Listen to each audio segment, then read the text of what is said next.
Welcome back to Data Innovation Summit 2019. I'm here with Tom Mack from Qubole, and for another tech news update. So, Tom, tell us what's new in tech. Sure. So I come from Qubole. We provide big data as a service, doing some really interesting things as of late, but the whole idea behind our product is to enable a variety of users, data scientists, data analysts, data engineers, the necessary tooling for them to be able to efficiently process their data and really gain insight from that data and monetize that data as well. Okay. So some of the new things we have coming out are things around structured streaming, new data science capabilities built into the product, and then we're soon to be working with our clients on supporting Google GCP as yet another cloud target platform. Okay. Yeah. Well, we have a lot of vendors here that handle data. So what exactly does your product do? You mentioned Google Compute. I see on the picture behind you, you have AWS and Azure and a number of other things. Yep. What types of things does your product do? So the company started off as managed Hadoop in AWS, and one of the first to do the separation of compute and storage. With using the cloud object stores as the data lake and as that single source of truth, that allows us to provide these elastic on-demand clusters. So you are only paying per second per node. It's not unique to us, but we would argue that and have shown that our algorithms allow you to get the maximum utility of those resources and really only paying for what you need when you need it and making sure the cluster, regardless of engine, whether that's Hadoop, Presto, or Spark, is the appropriate size. So we refer to it as lazy upscaling and then aggressive downscaling. So it's about resource scheduling. Absolutely. It's Okay. all around making sure that you're going to meet your SLAs, but doing it in the most efficient manner. Okay. Well, there are a couple. I suppose you guys started a fair bit ago, and since then, Amazon has EMR, Microsoft has a couple of Hadoop offerings, and I take it then that your solution is very focused on price and a number of other things, in the sense that those ones probably want you to up your consumption. Yep. So they're more about how do companies consume their resources. We're all about how do they do it in the most efficient manner. Okay. So if you think about EMR, there's a fair amount of scripting. Their auto-scaling policies are more of a, I pick a metric, I pick a threshold for that metric. If that metric is exceeded, then I will add a fixed number of nodes. Okay. We view the world as, we call it workload-aware auto-scaling. So understanding, Hadoop itself, Presto, and the Spark jobs that are running in those clusters against the specific SLAs that you have, how do we and when should we add nodes, whether that's 2 nodes, 20 nodes, or 300 nodes, Right. Depending on the workload. And so that's on the cluster management. And then we also provide a lot of productivity tools for the personas that we support here in the graph. So your data engineers, all around helping them and providing very robust APIs and all the feedback mechanisms as to who's using it, how are they using it, who's writing good queries, who's writing bad queries, and so they can work with the team to, again, further improve that utilization. Then an analyst, they might be using our SQL Workbench or a Presto notebook or a BI tool. So how do we make that a scalable, robust system to provide fast SQL against the data lake? And then the third is really the data scientists. How do we enable them with the productivity tools like the notebooks or like creating custom packages so that they can focus more on the model development and less on the actual infrastructure. So there's a facet of multi-tenancy in here where it's also important to be able to manage many people using the system, not just in an ad hoc way, but in in a governed way, but unfettered access. Right. So we have statistics to show that we have a single admin that manages 30, 40, 50 clusters that has several hundred end users, be it analysts, data scientists, or data engineers. The admin and engineer role are kind of blended. Certain engineers take the responsibility of administering all of the infrastructure. Perhaps there's custom packages that they want bootstrapped into every cluster, things like that, or controlling access to specific buckets or specific tables in the Metastore. So all the administration that goes along there, we try to build a lot of that into the product and automation so they can focus again on curation of the data Right. and putting it in the right places for the right people. How does, let's say customers have a hybrid environment where part of their stuff is on-prem. How would that fit into this picture? We see that quite a bit, actually. So we call that more the big data modernization. So you have your traditional massive Hadoop clusters that you're running that you have to manage, very arduous to do, hard to upgrade. You have to manage the data within there. So as you upgrade, it's more of a project. What typically happens is we will find a workload out there with these new clients of ours or prospects, and we'll help them migrate that to, say, AWS or Azure. Okay. And then we'll start small with those, get that comfortable with the cloud and all the effort needed there, and then they will migrate jobs over as they go. Because if you think about big data technologies, they're elastic in nature, very bursty workloads. They don't run 24/7 typically. Obviously structured streaming and the likes do, and you might have some ETL processes that run close to that.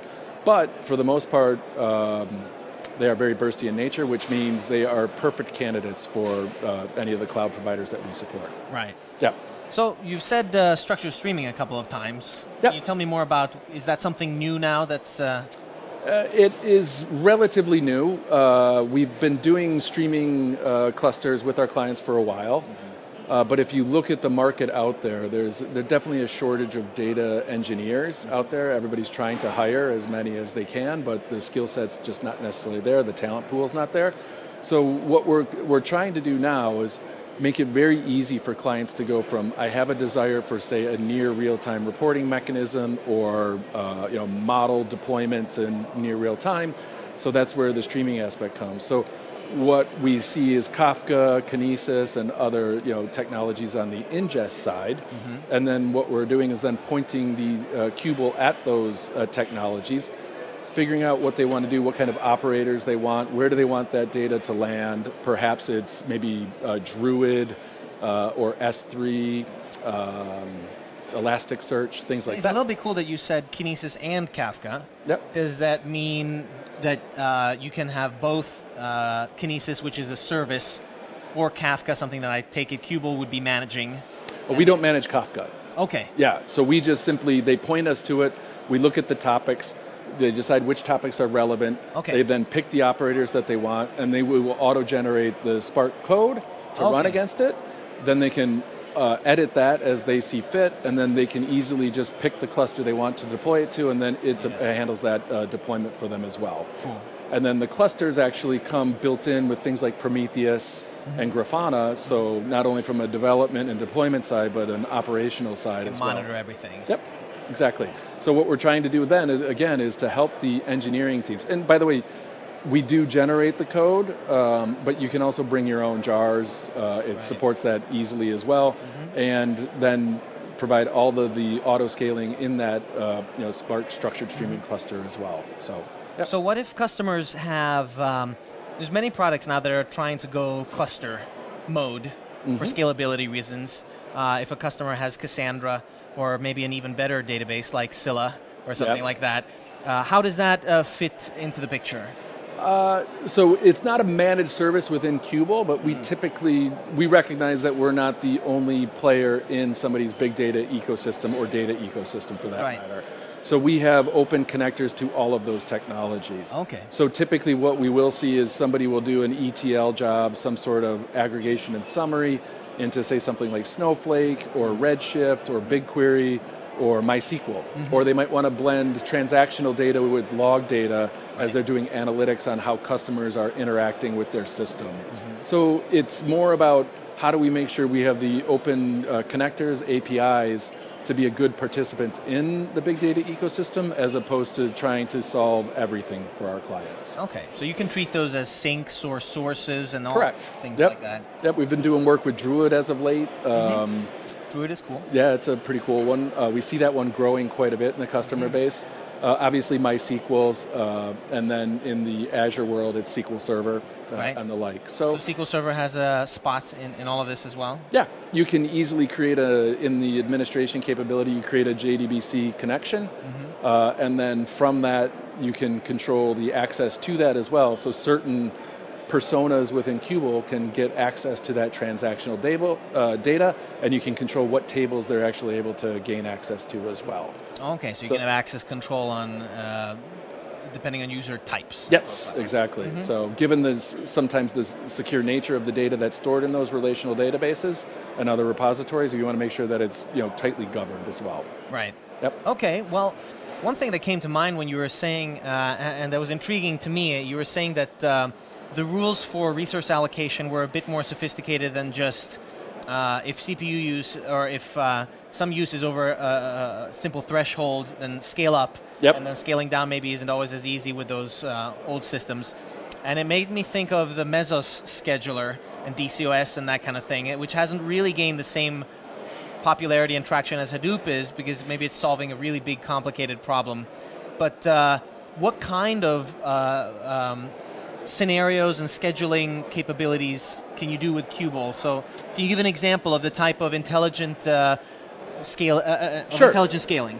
We wrote a blog about this one. It's called Yarn Container Packing Algorithm. So looking at the number of containers in the cluster, can we further push those containers into nodes that that have the space and ability, which then if you're able to move that workload into that other node, then I can start to delete nodes out of the cluster, means it's shrinking, and my utilization goes from, say, on average 35 to 40%, up to about 75 or 80%, and it goes from, say, 100 nodes down to 65.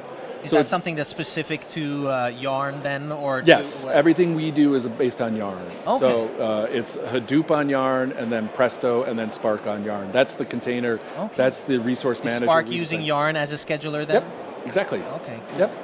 What else was I thinking about Yarn? Does Yarn have support for GPUs nowadays? I believe so, because you can pick them from a Qubole cluster. So that would make sense. Yep, yeah. So so the P series, the G series inside of AWS are all supported as well. Right. And then we have, for certain clients, we have a deep learning cluster now available that packages a lot of those libraries up, and they can use that as well. And again, the whole... So what does that do exactly? It gives you notebooks and then environments and what kind of things? Yep. So the big one for the data scientists is just giving them a notebook and with all the ACLs and controls with that, and to enable data science teams on the collaboration so that they can work together. You can take those notebooks then and create dashboards out of those as well to do kind of that initial exploratory data analysis. Right. And then share your results and get feedback, and then you can collaborate in the notebooks themselves. That's one, and then with a lot of the machine learning and data science use cases, there's custom R packages or Python packages that people want to do. So we provide a capability to create an environment very easily, as opposed to scripting it all and tying it all together. And then you can take that environment and tie that to a cluster, so that every time that cluster is initiated, it has all the bespoke components that the data science team would look for. And you can do that per data scientist, and then you can have multiple clusters. So the notion of, as you mentioned earlier, on-prem, that's typically a massive cluster with shared resources across it. Yeah. In our world, you can have as many clusters as you want. You just have to, when it's up and running, that's when you pay Qubole. Right. So you can have as many as you want, and so you can have people isolated by persona, by organization boundary, and being able to control access that way as well. So you have your data scientists, they're writing code, they're working well in their notebooks, and they've written something useful, finally. Yep. How do they deploy it? It depends. I mean, that's an interesting market right now. You see a lot of people coming out with different open source technologies for it. So we have companies that use Airflow. We provide that as a service, as you see. And then they might, as a part of that Airflow process, create a Docker container and then push that Docker container into, say, SageMaker, or hosted as an API in their environment as well. Okay. So it just depends on what they are looking for. Can they keep the Docker container in the Qubole cluster? They could, but typically, we are more of a data processing on the back end, except for the streaming piece. You can put them there. But most of the time, people want it in their own environment. We're starting to see more people put them into structured streaming clusters. Right. But it depends on the need. Okay. So maybe somebody would be thinking in terms of, how can I put this into Airflow or something else that would make sense while they're developing, so that they can feed it back in if they want to. Yep. Okay. So That's typical. Airflow will handle that process from going from the final development through the kind of pushing it into SageMaker. So you get that consistent orchestration. And that's when you typically see data science teams of size. They want that automation built in. Smaller teams, they kind of tend to handle it themselves. And then as these new kind of model management open source products are coming in, that's where we're starting to see people ask us can we help them integrate with that as part of a project. So if we have people out here listening that think, well, of course, I need my cluster, but management doesn't let me have 30 nodes, but they let me have 5 nodes, and I think I can get away if I could just scale quickly. How can they go ahead and try this out and learn, or at least learn more about how it works? What should they do? Sure, we have a test drive available on the website. Just try it button on the website, so you can try it on Azure. We'll have GCP coming out here. Try it on your own cloud then? On your own cloud. Okay. So with Microsoft, with Amazon, we have a YAML script that we can provide you that sets up the whole environment for you, and you can be up and running in about 10 minutes. Okay. With a cluster, we come with 3 or 4 clusters already configured. You can clone those, you can edit those, and you can be up and running and having notebooks going in 10 to 15 minutes. So you could evaluate this all quite quickly. We highly recommend you do. All right, cool. Would appreciate it if people did too. Cool, well this was a neat update, and I hope the audience learned a lot from it. Thank you. Thank you. Thanks for having me. Thank you. Cheers. See you soon.